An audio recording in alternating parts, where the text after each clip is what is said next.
It started out as a probe into that whole Hunter Biden laptop cover-up and turned into a game of show and tell, wherein Republican representatives showed former Twitter executives their illegal and BS activities, making Twitter executives sweat like a climate change liberal in church. Take a look. This, ladies and gentlemen, is joint action between the federal government and a private company to censor and violate the First Amendment. This is also known, and I'm so glad that there's many attorneys on this panel, joint state actors. It's highly illegal. You are all engaged in this action, and I want you to know that you will be all held accountable. Now, who the hell do you think that you are? Election interference? Yeah, I would say that that was taking place because of you four sitting here. The Hunter Biden laptop story was suppressed. A sitting member of Congress was suppressed. A sitting president was banned from Twitter. You know, it's amazing to me, Mr. Roth, as the head and trust of safety at Twitter, your ability, or should I say inability, to remove child porn. You, ladies and gentlemen, interfered with the United States of America 2020 presidential election, knowingly and willingly. That's the bad news. It's going to get worse because this is the investigation part. Later comes the arrest part. Sounds to me like at the bare minimum, these big tech folks lied under oath, that's perjury, had illegal engagements with government entities, interfered in elections, and colluded with government officials to censor conservatives. Will these deranged big tech liberals face real consequences for what they've done? Well, I'll believe it when I see the prison door slam behind them. But this hearing was a good first step, and I'm proud of House Republicans for doing it. Democrats, on the other hand, called it a waste of time because to them, holding big tech accountable for illegal activities is a waste of time and resources. But the Russiagate investigation, 2 sham impeachments, and an entire January 6th committee was a good use of time. No, Democrats called this hearing silly and a bizarre political stunt because all of a sudden they're super into companies being able to do whatever the hell they want. Unless it's decide whether to force bakers to make gays cakes or take an experimental vaccine. Freedom, as we know, is a very narrow concept for these hacks. Everyone knew the crackhead's laptop was real and belonged to said crackhead. They just didn't want it to be a political liability for Joe, as his general demeanor and acuity was already a big issue, hence why they hid him in the basement. Folks, we've been lied to and manipulated for years now, and while you sitting at home may think it only impacted the 2020 election or the platforms of top conservative voices, remember the shutdowns, lockdowns, and the experimental vaccines these big tech wardens worked with big government and big tech to push. Those things and that meddling has life or death implications, so start caring. And House Republicans should subpoena every damn one of these big tech executives and every employee that turned the dials up and down over there in the Silicon Valley in the shadow of constitutional death. Start locking people up and this crap will end. Bet on that. Yesterday, the House Oversight Committee held a hearing aptly titled Protecting Speech from Government Interference and Social Media Bias, and the Democrats were pretty pissed off about it given their crusty leader and his administration blatantly work with big tech to censor Americans. And I don't know who squirmed more during that hearing, Democrats or the current and former Twitter employees who were put on blast. Take a listen. Do you now remember communicating on a private cloud server to remove a posting? Yes or no? I wouldn't agree with the characterization. I don't care if you agree. This is your stuff. Yes or no, did you communicate with a private entity, the government agency, on a private cloud server, yes or no? The question was if I Yes or no? Yeah, I'm on time. Yes or no? Ma'am, I don't believe I can give you a yes or no. Well, I'm going to tell you right now that you did, and we have proof of it. This, ladies and gentlemen, is joint action between the federal government and a private company to censor and violate the First Amendment. This is also known, and I'm so glad that there's many attorneys on this panel, joint state actors. It's highly illegal. You are all engaged in this action, and I want you to know that you will be all held accountable. Ms. Gaddy, are you still on CISA's Cybersecurity Advisory Council? Yes or no? Yes, I am. Okay. For those who have said that this is a pointless hearing, and I just want to let you guys all know, we found that Twitter was indeed communicating with the federal government to censor Americans. I'd like to remind you that this was all in place before January 6th. So to say that these mechanisms weren't in place and to make it about January 6th, I want to let you know that you guys were actually in control of all of the content, and clearly we have proof of that. Now, if you don't think that this is important to your constituents and the American people from those saying that this was a pointless hearing, I suggest you find other jobs. Chairman, I yield my time. Oh, joining me now with his take on that hearing, the State of the Union, the Super Bowl, and more is Fox and Friends weekend host Will Kane. Will, it's great to see you, and I promise you, I'm going to give you more than 2 minutes that you give me on Fox and Friends, all right? Well, so I'm giving you much longer than that, because I have a whole lot to talk to you about. Can I just say, I promise you, that is not personal, that is format. I mean, as you know very well, I would happily have you, and I have had you right here on the Will Kane podcast for an hour at a time. Such is the nature of the beast of Fox and Friends. 2 questions and out. Oh, I get it. I love it, especially when I get up early. But no, Will, I have a lot to talk to you about, so I got to take a little more time with you. I want to start off with that big tech hearing. I feel like we've seen these hearings over and over again. These executives get called to the carpet, whether it's Zuckerberg or Dorsey or one or the other. They get called to the carpet and then nothing changes. But yesterday, it seemed a little different. I wonder if it's going to move the needle at all. What was your perception of what went down? Well, I guess, I think that Rush Limbaugh used to describe this type of news consumer as a drive-by consumer. And on Twitter, Tommy, I'm sure you've seen this type of phrase used for the casual news consumer, normies. Now, the normie is not somebody that I think you have to or should be looking down your nose at. The normie is a person living their life, going about their family business, running their professional life without being tuned into politics on an everyday basis. They're very important because they really help swing elections. They're not as plugged in as you or as me or perhaps the people that are watching your show right now, Tommy, but they are huge in terms of numbers. And the reason I'm talking about them right now is the Twitter Files story has not been something that has reached the normie, has reached the drive-by news consumer. And that's because there's been a blackout when it comes to the quote unquote mainstream media, which is corporate media outside of Fox News. CNN, MSNBC, the New York Post, the Washington Post, this story does not exist. The idea that a huge influence-wielding technology corporation could have been manipulating the global mind is of no interest to that corporate media. Beyond that, if the government was colluding with that technology corporation, shockingly, is still of no interest to the corporate media. So the question is what we saw yesterday, to your point, going to break through? Will it break through to the normie, to the drive-by consumer? I can only hope, because it is so important. It is such a big deal. It is literally the blue pill, the red pill, the matrix. It's a false reality. And the question is, does what we saw yesterday, or anything for that matter, ultimately break the matrix and allow for everyone out there, normies, to take a red pill to see what's happening to their perception of reality? I'm not, Tommy, to answer your question directly, I'm not incredibly optimistic. What if people start going to jail? Because as they mentioned time and time again yesterday, these activities that we can blatantly see they engaged in are illegal. And there's Biden officials that are implicated in this as well, going directly to big tech saying, I want to reduce certain people. One of them was me, Tucker Carlson. I'm sure pretty much everybody at Fox has been caught up in that net at some point or another. That action that they were taking, communicating with a government entity and taking orders from them, that is illegal. So I wonder, if somebody goes to jail over this, if someone's actually prosecuted over this, then will people care? Because that's the red meat that the normies that you spoke of, they seem to like, or at least maybe pay attention to. I don't know if that's an achievable hope to hold, that anyone is held to that level of accountability. Look, it's funny, when we sit on the couch on Fox and Friends, I think of the three, Pete Hegseth, Rachel Campos, Duffy, and myself, I am definitely the optimist. But I don't see jail bars at the end of this story. But what I do hope for is blinders to be lifted. I do hope that accountability comes in the form. You won't point out, okay, who are we hoping for? What you're seeing right now with Yoel Roth and Vijaya Gadde and that, you're pretty much seeing the end of that story, my suspicion.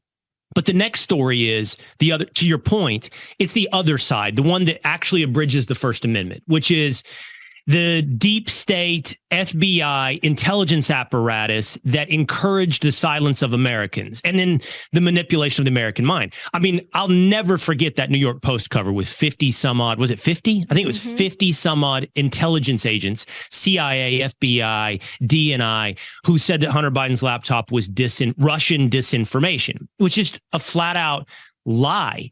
And the accountability that I will hold some optimism for is at least those names are drugged through the mud of reality. They are shown for the liars that they are. But Tommy, there's a fascinating story that came out yesterday.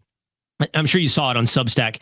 Seymour Hersh, right? And Seymour Hersh has a somewhat checkered history, but he wrote a deep, detailed reported piece about the bombing of the Nord Stream 2 pipeline, and then it comes back to us, which, by the way, is just logic and common sense and on the record statements from people like Joe Biden, right? It's just there for you. And on the other side of the ledger, all you have is those very same liars, very same ones that I just described on the cover of the New York Post telling you, no, bro, trust us. So what I want is for no more, for the normie, for the American public to just trust.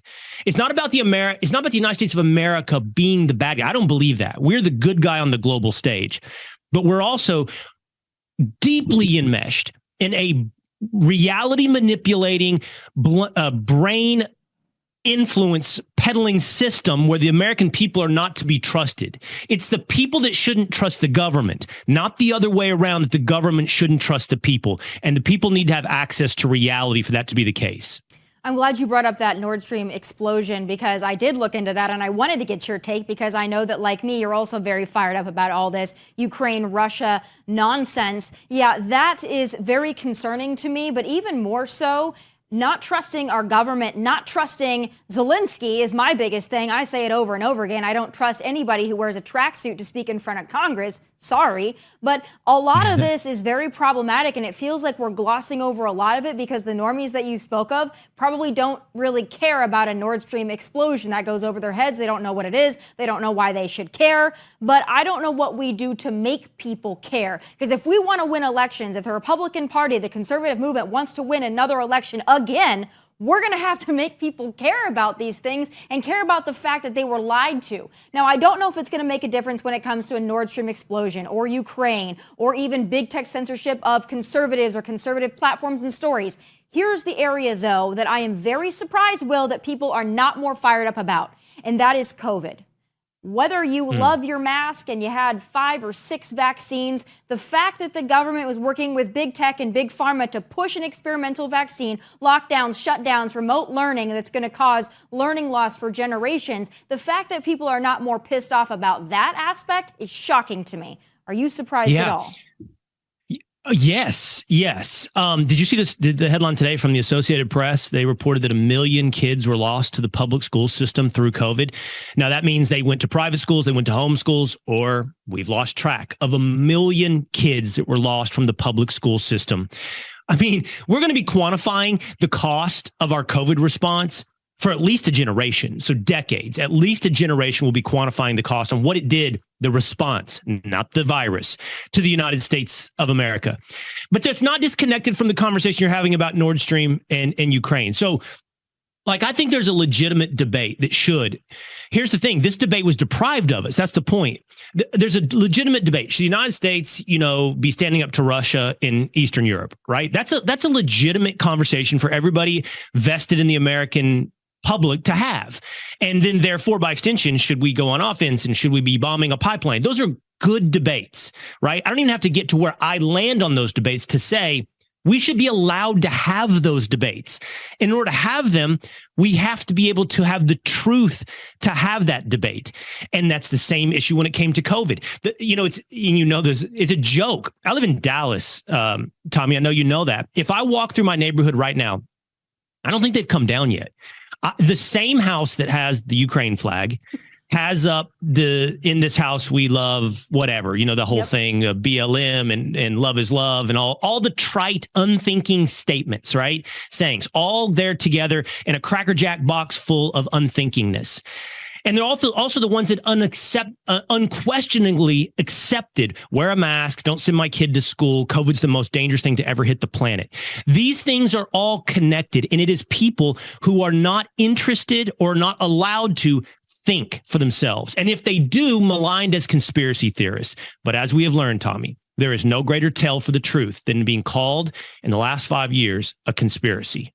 Oh, I agree. And, I was one of the early people that was called a murderer.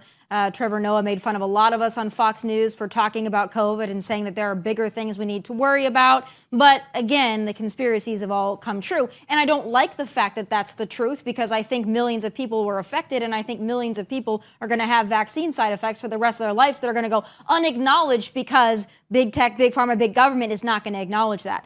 But I want to move on to a lighter topic, and that is the upcoming big game, the Super Bowl. I got to be honest with you, Will, I really don't care about football. I was a Cowboys fan when I lived in Dallas. I'm not a football fan. If both teams lost, I would be okay with it. But I have to, I don't think that's possible. But if both teams lost, I would be okay with it. I know, though, that being a Cowboys fan, probably not wanting the Eagles to win, but I don't know your general sentiment on what you think is going to happen. Yeah, well, first of all, under no circumstances, like literally no circumstances, I think would I root for the Eagles, not against the Giants, not against the Redskins turned Commanders, not against anyone would I root for the Eagles. And that's a compliment, by the way, to the Eagles fans that a Cowboy fan considers you, their greatest rival. So congratulations, Eagles fans.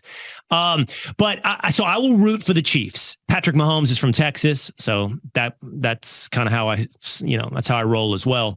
Went to Texas Tech. So I'll root for the Chiefs. And I don't know what my track record is, Tommy, lately on Super Bowl. Somebody told me the other day it's really bad. So somebody who's kept up with my record. So, but here's what I think. I think it will be the Chiefs. I actually think that the Eagles are the better team, like more well-balanced, better defense, better combination of run game and use of Jalen Hurts as a passing quarterback, just more well-rounded, more balanced. But the Chiefs have, I think, the ultimate, scale-tipping imbalance, which is Patrick Mahomes. I just think it's not wise to place bets against Patrick Mahomes. So it's not complicated. Anyone can make that analysis. That doesn't prevent it from being true. Bet on Patrick Mahomes. So I'm going to tell you this. Here's what I do know. I do know the world of drama and pop culture. And I don't want the Chiefs to win because Patrick Mahomes' wife annoys the ever-living crap out of me. I think she is so annoying. I wish she would be quiet. I think his brother is also repulsive. So for that reason alone, I'm so sick of seeing her and I'm so sick of seeing him. So for that reason, I don't want them to win because I want her to go away. She annoys me to no end. Next thing I want to talk about, though, is, again, another pop culture thing because sports has become pop culture and it's become political. Kyrie Irving and the Mavs. So I know that you've been tweeting about that. What do you think is going to go down there? Well, I'm full of optimism, and he looked great last night in his debut as a Dallas Maverick. Kyrie is such a complicated figure who is, I don't want to be just completely dismissive and say he's certifiably crazy because at least he accomplishes something that very few people in society accomplish, which is independence of thought. But, all that means is that he's got a few right, where he's not just outsourcing it to groupthink. Look, so the point is that Kyrie's a brilliant basketball player and he's going to mesh with Luka. I'm almost certain of it. And they're going to be great. And from a basketball perspective, I think it's going to work awesome. I'm not worried. These people's worried. Oh, there's only one basketball and two ball handlers. No, they're both highly intelligent basketball players, and I'm excited. The Kyrie that's, crazy. By the way, I called this a long time ago when it wasn't popular to say Kyrie's full of it when he left LeBron. But since then, he's done the anti-Semitic film thing, the Black Hebrew Israelite thing. He's done the flat earth thing. He's done the vaccine thing, which I actually applaud him for that. So, I don't know. None of us can predict what Kyrie will do next when it doesn't involve basketball. And therefore, I am cautiously optimistic. I would have taken the risk. I'm glad the Mavs did. You had to. He's a top 10, top 15 player in the NBA. Take the risk. If it doesn't work out, I would rather go down swinging than watching pitches go by. You may not like football, but you get that analogy. I know, Tommy. I do get that one. That's why I want football season to be over so we can get to the better sport. But we'll talk about that later. I'm glad you brought something up, though, because I really want to pick your brain on this. So whether it's Kyrie or it's Aaron Rodgers, you name it. There's been a lot of sports stars for whatever reason that have gotten themselves into hot water that have been on the brink of cancellation. And they've done things far worse, by the way, than a lot of people in a lot of other sectors of entertainment and pop culture, but they are still employable. It seems to me that when it comes to sports, you are not as easily canceled as you are in other forms of entertainment. The music industry, acting, reality television, you name it, you can be canceled and you really can be put on the shelf. With sports, they seem to get around it, and I'm wondering why you think that is. I don't know if I agree. But I've never considered it before. But when you were describing that, the first one that comes to mind is the vaccine. And that's only because you just mentioned Kyrie and Aaron Rodgers. We could throw in Novak Djokovic, right? Novak Djokovic didn't get to play in the Australian Open a year ago. So he was canceled, essentially. I mean, a government policy in Australia that prevented him from playing. And then he comes back this year and wins it all. But do you think that same thing? Like, if you think about entertainers, let's go with musicians, big artists. I don't know all of their vax statuses. I have no idea who is and who is not vaccinated. But an athlete has to stand in front of a press conference on a weekly basis and answer inane questions that have nothing to do with their job criteria. There was who was it? Is her name Azarenka? She's a tennis player. I think it was at the Australian Open, and they were asking her all about these things. They're asking her about Ukraine. They were asking her about Russia. They're asking her all these things. She goes like, "Hey, I play tennis. This is what I do. Why are you asking me all of these things? The only reason you're asking me is so that I'll say something to get you clicks and ultimately potentially get me into trouble." And, I'm definitely not a shut up and dribble person, meaning I think athletes should feel free to talk about what they want to talk about.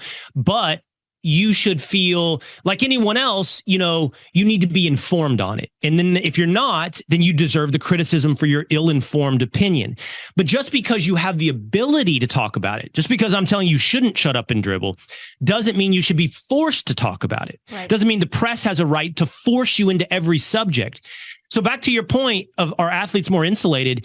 In some ways, I feel like athletes have to sit out there and take questions on Russia and Ukraine and vaccines and race in a way that, Sam Smith doesn't, or Madonna. Sam Smith goes and does his thing and then he's gone. He doesn't have to answer questions. So I don't know. I don't know if athletes are more insulated than other entertainers. Well, I'll say this, given the example of Kyrie and Kanye, for example. Kanye said a lot of things that were horrific. Kyrie said things that were almost in that same vein. Kanye is pretty much done. Will he make a comeback? Probably. But Kyrie is still employable. And he said some but Kyrie lost Nike. He lost Nike. He lost in a way what, so Kanye lost his corporate partnerships, right? And Kyrie did as well. The only one he retained is his core job, which is the NBA. And he gets to keep that job, I guess. I don't know. That's an interesting. I don't know. I want to think more about that, Tommy. Is Kyrie more protected from cancellation than Kanye? I don't know where I land on that. I'm glad you did. Yeah. I didn't know you were going to ask me that. And I like thinking in real time, but I don't know if I agree that athletes are more insulated. Well, I'll say this. I think that sports, in comparison to the music industry or Hollywood, I think because sports are based on success and it's undeniable success, you either win or lose. And when it comes to artistic works, it comes to entertainment and music industry and acting, I think it's easier to cancel somebody when you can't quantify their success like you can an athlete. You're not going to get rid of a star athlete even if they say something you don't like because they make people money. But when you're on the other side of things, you have to be really good to beat that. And the example that comes to mind to me, because I'm here in Nashville, Tennessee, is Morgan Wallen, right? They wanted to cancel him, wipe him off the face of the earth. They wanted his music career to be over. And two things happened. He's so damn good, it didn't matter. And his fans stuck by him. So he was able to overcome that. But boy, did they want to cancel him. And now he's on the top of the world. So I think it's about success. But I think in the other industries, you really have to be good. In sports, you can just show that you're good. So you're hitting on the key to cancellation. So the key to cancellation is, are you more trouble than you are worth? It's a risk reward balancing act. And this was what nobody was willing to accept, the balancing act of Colin Kaepernick, right? So for the NFL and its various teams did, I think, individual analysis on, if I sign Colin Kaepernick, how good of a quarterback do I get versus how big of backlash do I get from my fans for the stance he's taken during the national anthem? And the risk reward doesn't work. The balance doesn't work for Colin Kaepernick. He's not good enough to put up with the negatives. Morgan Wallen, I think, is the same way. Like, whatever he costs you in terms of backlash, say with corporate sponsors, is outweighed by the support of his music among his fans, right? Same, by the way, Kanye's not canceled. He's not canceled. Ultimately, Kanye is a musical genius who will come back and will be supported because of that balancing act. That risk reward is going to tip into his genius at some point as a musician. And maybe that's what it is with Kyrie as well. You just do this. And like Kyrie in the end, and look, I'm a fan who's had criticism of Kyrie. We each do this on our own, individual balancing acts. I want Kyrie on the Mavericks, even though I don't like a lot of things that Kyrie has said. Why? Because he's so good. He tips the balancing scale. It's all about supply and demand. All right, Will, so now I've given you at least 20 minutes. So I expect the next time I'm on Fox and Friends to get at least 3.5. No, I'm just kidding. 3.5? I know how it works. Yes. 3.5. Yes. Let's do it. Yes. I can do 3.5. I will advocate and I will get 3.5. Maybe I just won't leave. Maybe I'll just stay there. When they try to usher me off, maybe I'll just stay. Who knows? Just you stay never on the know. couch. I'm a wild card. All right, Will, thank you so much for being with us, and we hope we can get you to Nashville very soon. Thanks. That was fun. And also, just want to settle the score here on this. Tennessee is still better than Texas because you admitted to me The real backstage, The real you UT. admitted to me one day on Fox and Friends that geographically Tennessee is more beautiful than Texas. I know you said it, and I'll never forget it, and I'll never let you forget it either. I said there's an obvious objective physical beauty to Tennessee that Texas doesn't have the same quality to brag about, but that's not going to stop Texans and Texas from bragging about everything that we can and still concluding in the face of that objectivity that Texas is better. All right. Well, we'll leave it at that, Will, and we'll have that debate another day, and we'll get you to Nashville so you can see all the natural beauty. Thanks for being with me, and I'll see you soon.